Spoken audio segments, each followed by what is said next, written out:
Hey traders, Raghee here, and in this video we're going to talk about something that, specifically today I want to make sure that everyone puts on their calendar, and we've talked about this before in previous videos, but never hurts to bring up the basics, and that is the 5 cautions, one of which happened today, and that is any kind of FOMC meeting or FOMC minutes. Now, I'm also going to keep an eye on things like the non-farm payroll as a potential day that throws the market off. We also know that the witching, triple witching, any kind of witching, that third Friday is another day that throws the kind of flow of the market, especially for day traders, off. So what we had today was the FOMC meeting minutes, and it didn't take long for the market to really start to show us that there was just a lot of chop. Now, how do I determine that? Well, let's go back to the open here. And so right off the bat, we know we're dealing with one of those days.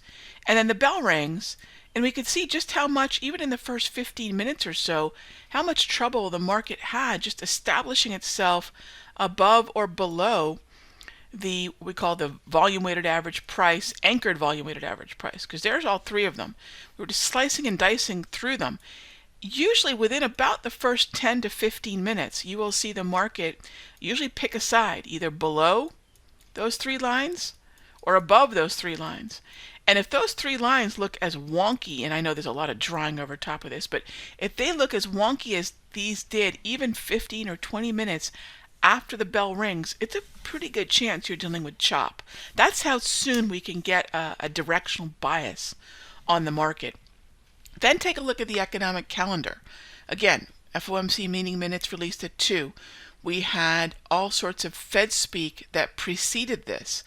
We had FOMC member Williams, who is a very important FOMC member, at 10 o'clock.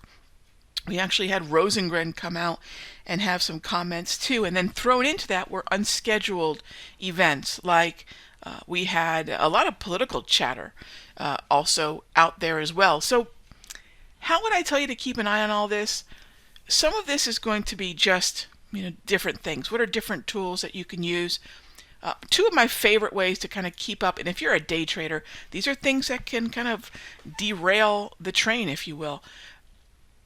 2 things I would tell you to keep an eye on. I keep CNBC on mute.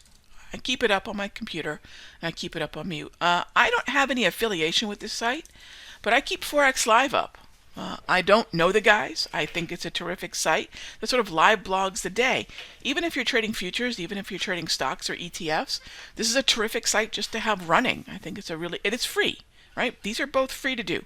Turn CNBC on, hit the mute button, put forex.live up on your screen, and you can, and what I do, and this is just kind of what I do on my screen, I'll take it and I'll just kind of scrunch it down to about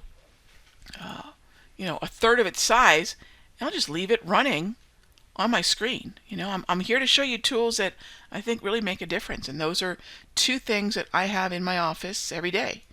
Forex Live kind of scrunched down to about a third of the screen size, and CNBC on mute.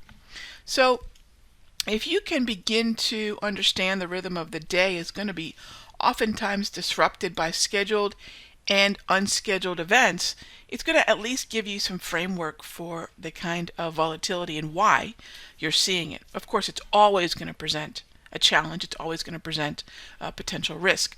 Today, again, when these 3 these 3 VWAPs that look like moving averages, the volume weighted average price anchored to 2 a.m., 7 a.m., and 9, when they start kind of trending higher, we can see price above it, or they start trending lower and we can see price below it, or even if they're moving sideways but we can see price above it clearly or below it, we have some clarity on the day. Today struggled with clarity the entire day, I believe. A slightly bullish bias, I believe, but pretty much struggled the entire day. We did have long positions we put on early in the morning in the ES, YM, and NQ. We'll talk about that in the premium video. But think about the way in which you're getting some sort of feed about what's moving the market, when you're a day trader, the different tools you use. Those are two very easy ones that I put to work, and how you use certain indicators that you might be fond of, or indicators that I've taught you through these videos, to get a feel for the kind of sentiment, or at least direction on the day. Today was pretty slightly bullish, but fairly directionless throughout the day, and the sooner you can make those determinations, bullish or bearish and choppy, the better off you'll be. You can adjust position size and, more importantly, adjust expectation.